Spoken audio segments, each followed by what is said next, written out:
tout ce que vous avez entendu de témoignages tout à l'heure. Et prenez quelques exemples positifs, négatifs, en nous disant, là, la sociologie peut nous aider à comprendre, peut nous aider à résoudre, peut nous aider à concevoir. Déjà, il y a un point important qui a quand même dégagé, c'est la notion de stratégie, effectivement. C'est-à-dire qu'on voit bien dans tous ces phénomènes autour du Web 2.0. Donc le Web 2.0, c'est un peu un mot valise dans lequel on met énormément de choses. Et aujourd'hui, ça ne veut plus vraiment rien dire. Ça ne peut plus dire grand-chose, en tout cas. C'est que voilà, on met beaucoup de choses. La problématique, c'est vraiment la stratégie. C'est comment rentrer dans le Web 2.0, comment appréhender ces nouveaux usages finalement technologiques en ayant une stratégie, en respectant finalement l'ADN, les gens du marketing parleraient d'ADN de l'entreprise. Comment on fait pour que ces technologies, ces nouveaux usages respectent l'ADN de l'entreprise? Et si on regarde un tout petit peu plus loin, et une des thématiques justement de la soirée, c'était l'entreprise 2.0. Alors est-ce que c'est l'entreprise qui utilise le Web 2.0 ou est-ce que c'est l'entreprise 2.0 dans le sens d'une nouvelle forme d'entreprise, une nouvelle forme d'organisation? C'est probablement pas encore une entreprise nouvelle, mais elle chemine. Exactement. Et ce qui se passe, et ce qui est important, je pense, à avoir, et on a commencé à le voir dans les témoignages qu'on a pu avoir, c'est que le Web 2.0, c'est pas quelque chose qui est extérieur à l'entreprise. C'est quelque chose qui est effectivement à l'extérieur en termes de communication. Mais qui c'est surtout appartient à la génétique de l'entreprise. C'est ça. Alors, prenons l'exemple de l'Umiplan. Hein, voilà. Est-ce que c'était dans l'ADN de l'entreprise que de faire... C'est un exemple absolument extraordinaire. Et là, on touche vraiment aux études sociologiques sur l'innovation en particulier. Il n'y a pas d'injonction à l'innovation, c'est-à-dire qu'on ne peut pas décréter qu'on va faire de l'innovation. Donc moi qui ai conçu des technologies, etc., c'est très frustrant de se dire on a inventé le produit du siècle et de voir que ça ne marche pas derrière. Donc l'innovation, c'est cette capacité, effectivement, c'est Norbert Alter, donc, qui est un sociologue, professeur à l'Université Dauphine, dirait il faut avoir la foi, en fait. Il faut avoir la foi pour faire de l'innovation. Donc il faut croire en ce qu'on va faire. Et je crois que la meilleure façon de croire en ce qu'on va faire dans le Web 2.0 en particulier, c'est d'être en phase par rapport à ses clients, c'est être en phase par rapport à sa propre identité. Et donc l'exemple, justement, sur cette application iPhone, elle est, de mon point de vue, est vraiment extraordinaire, puisqu'on voit bien que le dirigeant et les gens qui pilotent cette entreprise ont bien compris quel était le cœur de l'activité, quelle était la vraie valeur ajoutée de l'entreprise, et ont su rebondir. Nous, on parle de stratégie de mouvement, c'est-à-dire qu'on n'est plus dans du changement aujourd'hui, on ne passe pas d'un état A à un état B, on est dans un mouvement permanent, justement parce que ces technologies viennent toujours nous interpeller. Et la capacité du dirigeant, c'est d'être suffisamment à l'écoute de son environnement, de ses clients, mais aussi de ses salariés et de ce qui se passe dans son entreprise, puisque finalement, les meilleurs vecteurs de votre communication extérieure, ce sont aussi vos salariés. Ce sont eux qui ont aussi un certain nombre de clés pour vous aider à mettre en place ces stratégies. Quand on a parlé de l'exemple de l'Umiplan tout à l'heure, Arnaud a dit non, mais il n'y a pas eu de coup de bol, etc. C'était très bien pensé.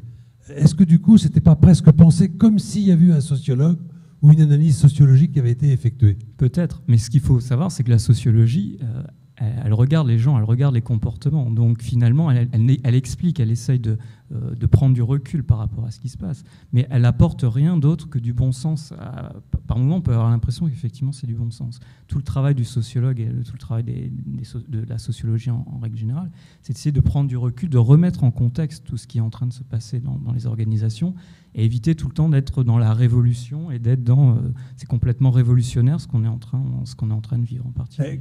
Avec le recul que vous avez maintenant, puis avec vos deux expériences, est-ce que vous diriez qu'au fond, la technologie, c'est peut-être un avatar de quelque chose qui a déjà été inventé? On a toujours été confronté à des technologies nouvelles, et on a, face à ces technologies nouvelles, un invariant qui est sociologique, analysable sociologiquement, qui est l'individu dans un groupe. Tout à fait, l'individu tout court, effectivement. Et on l'a bien vu là ce soir, c'était très intéressant, toutes ces discussions, puisque on voit bien que derrière ces technologies, derrière tout le jargon finalement qu'il peut y avoir, derrière tous ces chiffres qui font un peu peur d'ailleurs, tous ces termes un peu techniques, un peu barbares, il y a de l'humain. C'est-à-dire que dans tous les cas, il y a le dirigeant, il y a l'entreprise, il y a le client, il y a les gens aussi qui vont être entre l'entreprise et le client, qui vont porter la réputation, qui vont porter un certain nombre d'informations. Donc les technologies, elles ont toujours existé dans l'histoire de l'humanité. Aujourd'hui, on est effectivement à un moment particulier où il y a une accélération. C'est le temps, au fond, qui change. On dit qu'il y a une accélération du temps. En tout cas, c'est quelque chose qu'on ressent fortement aujourd'hui. Alors, c'est pas nouveau. Il y a eu d'autres périodes dans l'histoire où on a senti ce genre de choses. Quand on a inventé en particulier le train ou les moyens de locomotion de ce type-là, il y a eu des sentiments d'accélération où les gens étaient malades en prenant ces moyens de transport parce qu'ils n'avaient pas l'habitude de ces technologies. Donc, il se passe, à mon avis, la même chose aujourd'hui. C'est-à-dire qu'on est dans une phase de transition. On a des nouvelles technologies qui arrivent. Le rapport au temps change. Il y a beaucoup d'analyses, il commence à y avoir des analyses très intéressantes en sociologie sur justement le rapport au temps. Donc c'est un des sujets sur lesquels moi je travaille. Et j'étais frappé tout à l'heure justement de la remarque de dire que c'est chronophage finalement tout ça. Et ça c'est quand même assez paradoxal. C'est-à-dire qu'on a des technologies qui sont censées nous faire gagner du temps, qui sont censées être plus productives, nous permettre de faire d'autres choses. Et puis on passe de plus en plus de temps à les utiliser. On passe de plus en plus de temps à regarder Google AdWords, à regarder Google Analytics. Donc voilà, là-dedans, on voit que la technologie, elle n'est pas neutre finalement. C'est-à-dire qu'à partir du moment où on met le doigt dedans, on devient aussi partie prenante de ce rapport technologique. Alors, vous n'avez retenu que le côté négatif de l'analyse du temps. Mais il y a aussi, il n'y a pas que la chronophagie. Enfin, on ne mange pas que le temps n'est pas que mangé, il est aussi économisé. C'est très curieux. Le temps, on ne peut pas le créer, on ne peut pas le stocker. Voilà. Et donc, normalement, il passe tout uniment. Et en fait, on gagne du temps aussi. On arrive à gagner du temps. Il y a quelques exemples qui l'ont montré là. On gagne aussi du temps dans la stratégie d'entreprise. On gagne aussi grâce aux effets. Ces technologies-là marchent beaucoup par ce qu'on appelle les effets réseau. C'est-à-dire que, et c'est là qu'on a une dimension nouvelle du Web 2.0 par rapport au mode de communication qu'on avait avant. C'est qu'effectivement, aujourd'hui, avec peu d'investissement dans le réseau, vous pouvez vous faire entendre à l'autre bout de la planète beaucoup plus facilement. Donc en fait, ce n'est pas tellement le temps qu'on a changé, c'est plutôt le rapport à l'espace, justement. Voilà, parce qu'il y a quelque chose de nouveau. C'est ça le vrai phénomène. À l'autre bout de la planète, il y a une espèce d'ubiquité qui apparaît. Tout à fait, oui. Et ça, c'est aussi une problématique qu'il faut prendre en compte dans les organisations, en particulier par rapport aux technologies. C'est cette notion d'ubiquité, c'est-à-dire que l'information en particulier ne part plus finalement du dirigeant ou de la cellule de communication, mais elle part de n'importe où. Elle peut venir de vos clients, elle peut venir de vos salariés, donc avec l'exemple effectivement de la notation des entreprises sur les salariés. Là, il y aurait aussi des choses, la sociologie, il y aurait des choses intéressantes à dire là-dessus. Donc voilà, il faut prendre en compte ces changements de paradigme. En sociologie, on dirait ça, on dirait changement de paradigme par rapport à tous ces phénomènes. Et donc le rôle du dirigeant, c'est d'être capable d'entrevoir ces changements, de ne pas avoir le nez dans le guidon. Et c'est très difficile aujourd'hui de sortir le nez du guidon. Alors, essayons donc essayons de structurer la façon de voir les choses. Qu'ils aient une espèce de grille sous les yeux qui les aide à voir tous les compartiments qu'il y a à voir simplement exprimés en français, parce que jusqu'ici, c'est ce qu'on a réussi à faire, tout va bien. Est-ce que vous pouvez les aider à structurer leur analyse de l'impact des technologies sur leurs activités? Je pense que ce qui est important à comprendre, c'est qu'à partir du moment où on commence à utiliser une technologie, on ne sait pas les impacts qu'elle va avoir. C'est quelque chose qui peut paraître assez mystérieux, parce qu'on est sur des phénomènes qui ne sont pas linéaires. Bon, je ne vais pas rentrer dans des détails un peu compliqués, mais c'est le fait qu'on ne maîtrise pas tous les paramètres qui sont liés aux technologies. Ce qui est en fait fondamental dans cette histoire, c'est se dire que la technologie, vous ne devez pas la choisir dans un catalogue. C'est-à-dire que c'est pas uniquement, vous ne choisissez pas une technologie parce qu'elle est jolie, parce que ça rend bien sur le catalogue ou parce que tel ou tel consultant va vous dire qu'elle est formidable et qu'elle est meilleure qu'une autre. Ce qui est important, et c'est exactement plusieurs réflexions qui ont eu lieu pendant la discussion, c'est ça qui est très riche, c'est qu'il faut être à l'écoute. Il faut être à l'écoute de l'intérieur de l'organisation, c'est-à-dire en tant que dirigeant, c'est votre capacité à écouter votre organisation, à voir si dans votre organisation, il n'y a pas des gens déjà qui ont des usages, des technologies qui sont à la marge, qui sont un peu différents et qui pourront peut-être être le levier demain de nouveaux comportements par rapport à l'extérieur, par rapport à l'entreprise. Et puis, il faut aussi être à l'écoute de ses partenaires. Et quand je parle de partenaires, je parle des fournisseurs, je parle aussi des clients, bien entendu, et aussi des gens qui sont les relais de l'identité, de la réputation de l'entreprise à l'extérieur. Donc le message que je voudrais faire passer, c'est que les technologies, voilà, c'est pas neutre. Il n'y a pas de neutralité des technologies. À partir du moment où vous faites un choix technologique, ça va avoir un impact. Ça va avoir un impact sur l'organisation de la société, donc sur la hiérarchie, sur la façon dont fonctionne l'entreprise. Ça va avoir un impact sur l'identité dans l'entreprise. Ça va avoir un impact sur les interactions entre les gens, à l'intérieur de l'entreprise, mais vers l'extérieur aussi. C'est quelque chose que en fonction des choix technologiques que vous ferez, que vous ne maîtriserez plus forcément. Et puis, il y a un impact beaucoup plus long terme qui est un impact culturel, finalement. On change les métiers, on crée des nouveaux métiers. On a parlé tout à l'heure de community manager en particulier. Voilà, il se crée des nouveaux métiers. Donc, comment l'entreprise intègre ces nouvelles identités, ces nouveaux métiers à l'intérieur? Et il y a aussi un point qui est important et qu'il faut aussi soulever, c'est ce qu'apporte le Web 2.0 aussi. C'est que finalement, vous ne décidez pas des technologies que vous faites rentrer dans votre entreprise. Vos salariés aussi décident des technologies qui rentrent.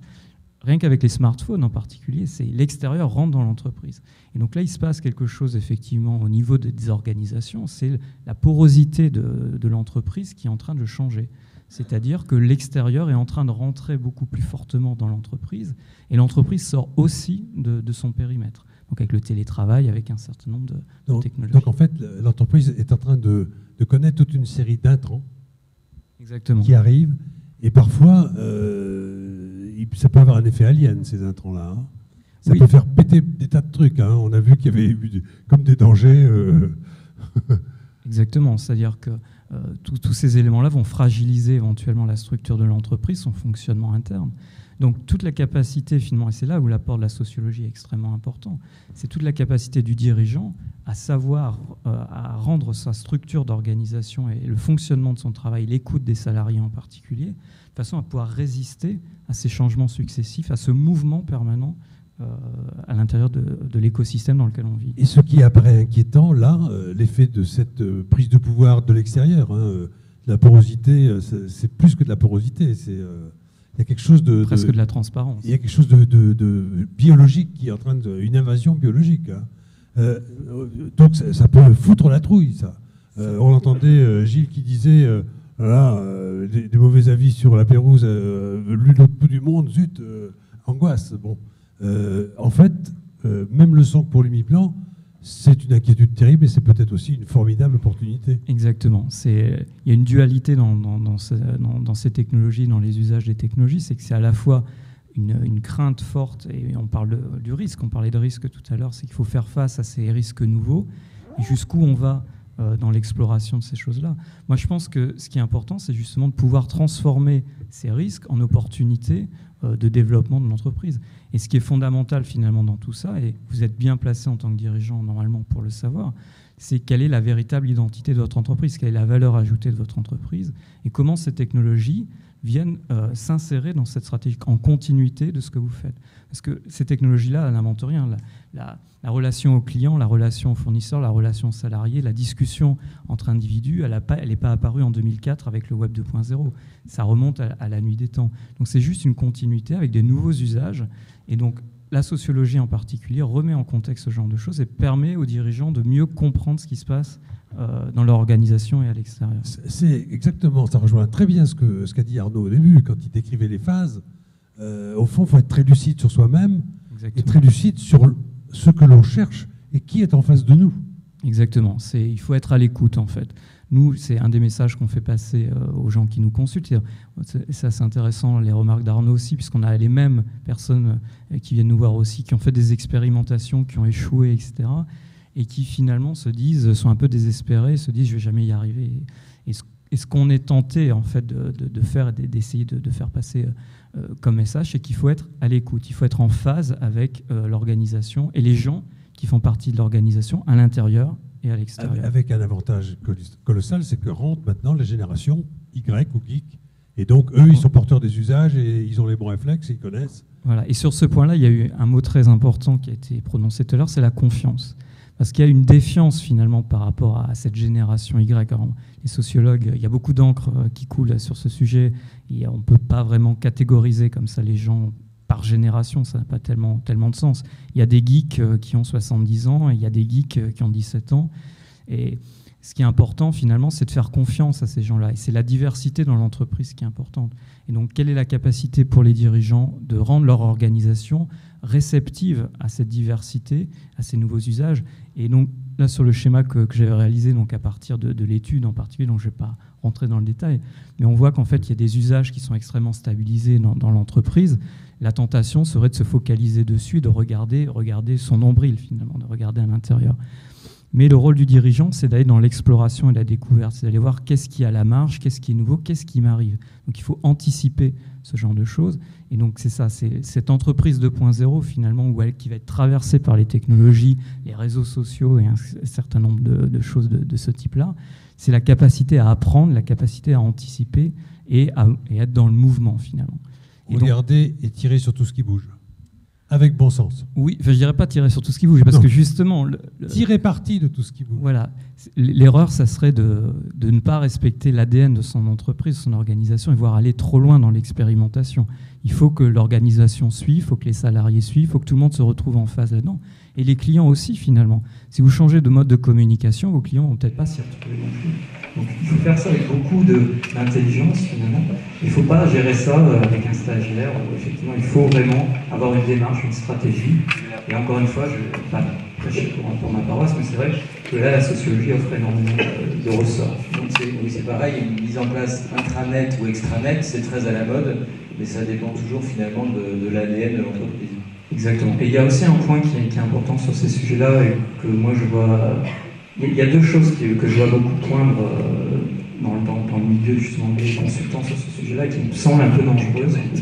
Une première, c'est la notion de lâcher prise. C'est un truc qui est à la mode. Lâcher prise, il faut lâcher prise par rapport à ces technologies-là. C'est dire, elles sont là, laisser les choses se faire. De toute façon, ça va se stabiliser, ça va se faire par soi-même.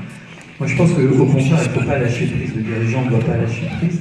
Il doit être tout le temps proactif, il doit toujours être dans l'écoute. Tout à l'heure, on parlait de réputation. Donc, il y a aujourd'hui une injonction à la visibilité qui est extrêmement forte. C'est-à-dire qu'il faut être présent, il faut être visible. Si vous n'êtes pas une organisation, un individu, une organisation n'est pas visible, c'est qu'elle a quelque chose à cacher. Donc, en fait, ne rien faire quelque part à un certain moment, c'est aussi faire quelque chose qui peut être en bien ou qui peut être en mal. Donc, il y a cet aspect-là au niveau du lâcher-prise. Et il y a l'autre point qui est aussi très, très important, à mon avis, à prendre en compte, c'est que l'intérieur et l'extérieur de l'entreprise, ce n'est pas la même chose. Et que des technologies et des manières de fonctionner à l'extérieur de l'entreprise ne vont pas forcément fonctionner de la même manière à l'intérieur de l'entreprise. Et en fonction de la typologie d'entreprise, on va faire un peu de sociologie, mais la typologie d'entreprise dans laquelle vous êtes, les intranets, les forums, des blogs, etc., ne vont pas avoir la même résonance dans le système. Parce qu'il y a une hiérarchie, parce qu'il y a des jeux on parle de jeux d'acteurs en sociologie, et qu'on n'est pas dans un système ouvert, on est en relation hiérarchique, parce qu'on a un contrat de travail, etc. Donc, il faut faire attention aussi à ne pas transposer les technologies à l'identique. Il faut le faire de manière intelligente et, encore une fois, respecter l'entreprise et co-construire finalement cette technologie. Pas aller chercher une technologie et la mettre dans l'entreprise, mais la construire avec ses salariés. Merci beaucoup, Grégory. Au fond, il est en train de nous expliquer une chose. Le message, c'est « connais-toi toi-même ». C'est quelque chose de très, très moderne. Vous savez, c'est Socrate qui a sorti ça. Bon, alors, on va se prendre un petit peu de temps pour échanger, un peu moins que prévu. Et on est très en retard quand même. Mais j'en connais deux qui vont faire plein de reproches. Deux questions. Et qui sont très responsables du temps qu'on a perdu, pardon. Alors, il suffit de lever la main, le micro arrive, c'est Paul qui vous l'apporte, formidable. Nickel. Oui, moi j'ai une petite question sur les agences de e-réputation en fait. Donc ça doit surtout être Arnaud qui maîtrise un peu le sujet. En fait, j'aimerais savoir comment elles interviennent derrière et quelles sont les possibilités en fait d'intervention. En pompier ou en constructeur? En général, j'imagine qu'elles interviennent souvent en pompier, mais alors dans les deux cas.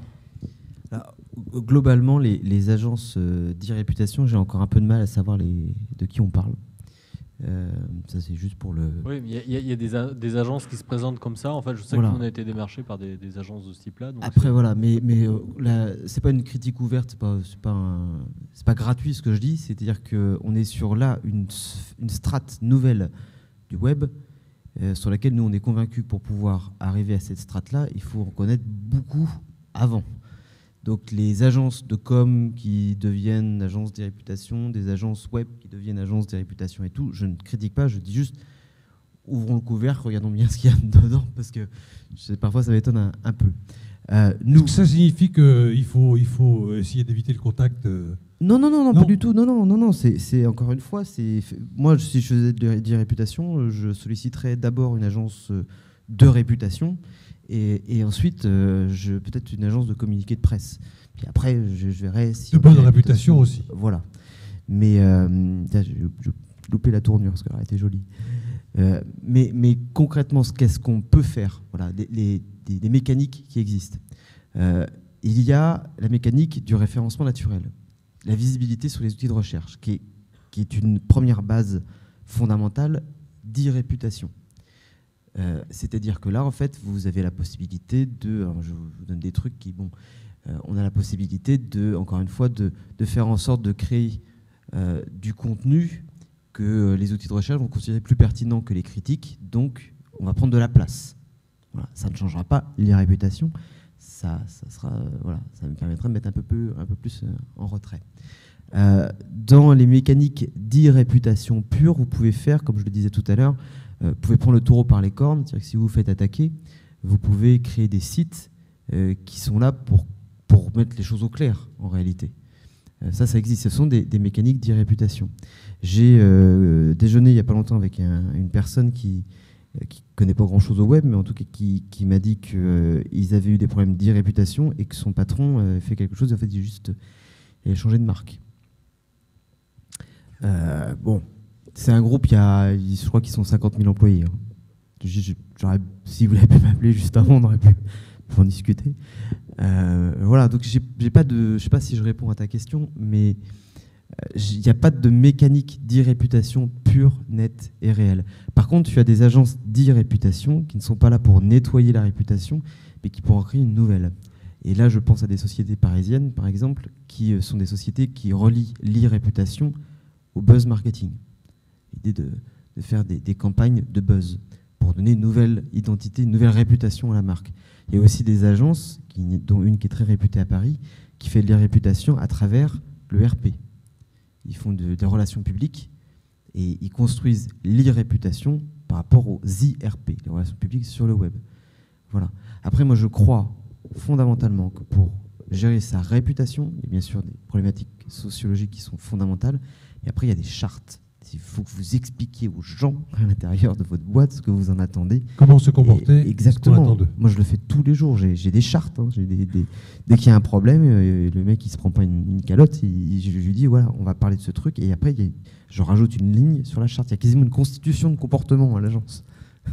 Merci de la réponse. Oui, en fait, la e-réputation, ça rejoint en fait la rumeur. C'est-à-dire qu'on est sur les mêmes phénomènes, effectivement. C'est comment on arrête une rumeur, par exemple.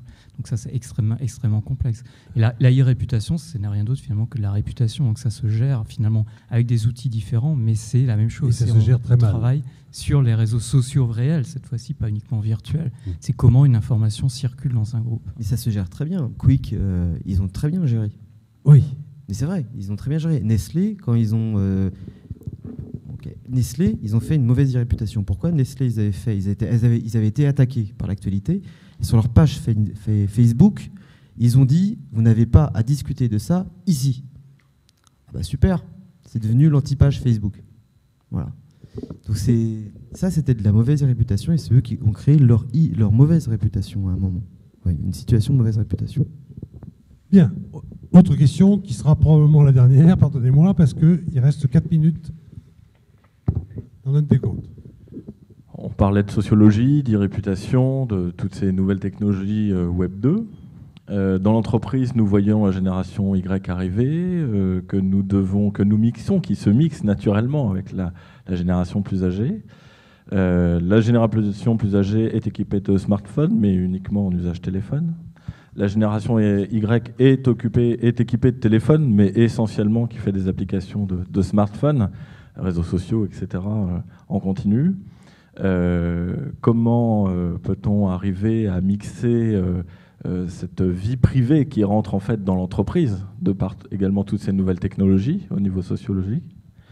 Et puis, pouvez-vous déjà nous entrouvrir la porte du Web 3 qui est en train d'arriver? Oh là, très bien. Oui, ça fait deux questions. Et vous avez moins de temps que pour la question. Ok. Sur la question de la génération Y, bon, encore une fois, je pense qu'il ne faut pas stigmatiser une population en particulier. Il y a les usages sur les smartphones, les usages sur les réseaux sociaux, etc. Ça peut concerner tout le monde et ce n'est pas uniquement les jeunes. Il y a des geeks de 70 ans. Il y a des geeks de 70 ans. Il y a des mamies qui font leur anniversaire sur Facebook. Il y a eu un article dans le Monde il y a quelques jours là-dessus. Donc voilà, c'est pas un phénomène uniquement générationnel.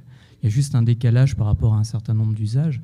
Et en fait, ça se gère exactement de la même manière que l'appropriation l'intégration de nouveaux salariés dans l'entreprise. Ils arrivent avec leur diversité, avec des choses différentes. Et il ne s'agit pas de les faire rentrer dans un moule, il s'agit justement de faire une conversation entre les nouveaux salariés et les anciens, et voir ce que chacun peut apporter à l'autre et ce que ces nouveaux salariés peuvent apporter à l'entreprise. Et plutôt que d'être dans le déni de leurs usages ou d'être dans le déni et de mettre des blocages, ça c'était un peu à la mode à un moment de tout bloquer, de bloquer tous les réseaux sociaux, etc. C'est plutôt voir comment l'entreprise peut en bénéficier, qu'est-ce qu'on peut faire de tout ça et qu'est-ce qu'on peut faire de cette richesse. Et 3.0, ça va augmenter les défis. Alors sur le 3.0, alors après c'est un problème. C'est le web sémantique. Alors il y en a qui disent c'est effectivement le web sémantique. Donc ça va avoir du sens. C'est pour redonner un peu de sens à tout ça. Chose. Voilà, c'est peut-être réintégrer finalement du sens, remettre de la pensée dans tout ça et essayer de sortir du technologique pour le technologique, essayer d'être dans quelque chose un peu. Mais là il va falloir avoir de la culture aussi pour suivre. Mais la culture bouge tout le temps, nos cultures évoluent en permanence. Oui, mais ça sédimente, il y a toute une base culturelle qu'il faudra malgré tout avoir. Oui, bien sûr, mais ça s'alimente au fur et à mesure et ça change. Les cultures aussi changent. Elles changent beaucoup moins vite que les autres paramètres de la société, mais ce sont des choses qui changent. Et aujourd'hui, on a des changements culturels extrêmement importants, pourtant avec des usages qui sont relativement récents. J'ai un truc. Bon.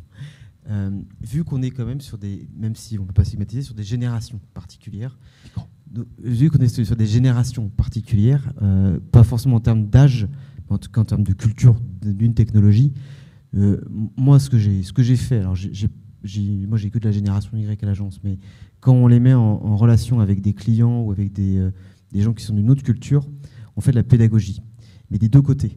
C'est-à-dire qu'en gros, on dit à la génération Y, tu vas écouter le vieux parce qu'il a plein de choses à te dire et il faut qu'il fasse. Il y a des sujets, il exprime des choses. Il exprime des choses. On fait des sessions comme vous venez de faire là. Et puis ensuite, on va dire au vieux, tu vas écouter le jeune parce qu'il a plein de choses à dire et c'est pas forcément si idiot que ça. Et en fait, on mixe ces échanges-là qu'on impose un peu. On impose l'échange quelque part, des moments d'échange. Ça peut être du karting, ça peut être. On impose ces échanges-là et ça marche plutôt bien parce qu'on est des gens a priori tous intelligents et curieux. On est curieux, donc il y a toujours des choses qui peuvent se passer. Voilà, c'est un truc.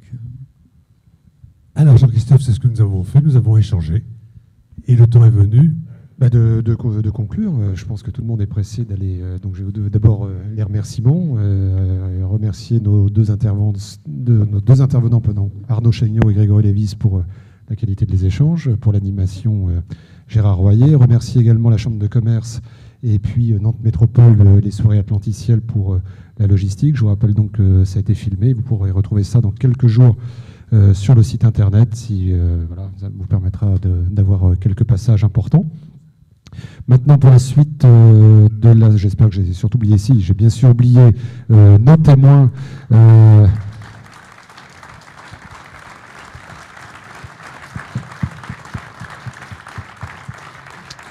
Donc bien sûr, oublier tous les témoins qui ont participé, de donner un petit peu de leur échange. Benoît, donc la section de Nantes et de Saint-Nazaire qui s'est impliqué pour l'organisation de cette soirée. À vous de nous dire si ça correspond à vos attentes. Le sujet a été, comme vous le savez, on l'a vu, très vaste. On a essayé de l'aborder sous un angle par rapport au questionnaire. J'espère qu'on le saura peut-être tout à l'heure si on y est arrivé. Je crois qu'il y a eu plein de choses de dites par rapport aux valeurs du CJD, la performance globale, entre autres, puisqu'on a bien parlé sur ces aspects sociologiques de tous les aspects de l'entreprise. Voilà, je vous souhaite une bonne soirée. Alors la suite du programme est très simple. On va aller à pied, vous n'êtes pas obligé de reprendre vos voitures à 100 mètres d'ici au relais d'Alsace, qui est donc sur le trottoir de gauche à 100 mètres. Je vais demander au JD nazérien de faire un peu parce qu'on a un petit peu de retard, donc de faire les rabatteurs pour que nos amis ne se perdent pas en route. Et puis donc on a organisé pour continuer les échanges un dîner tournant.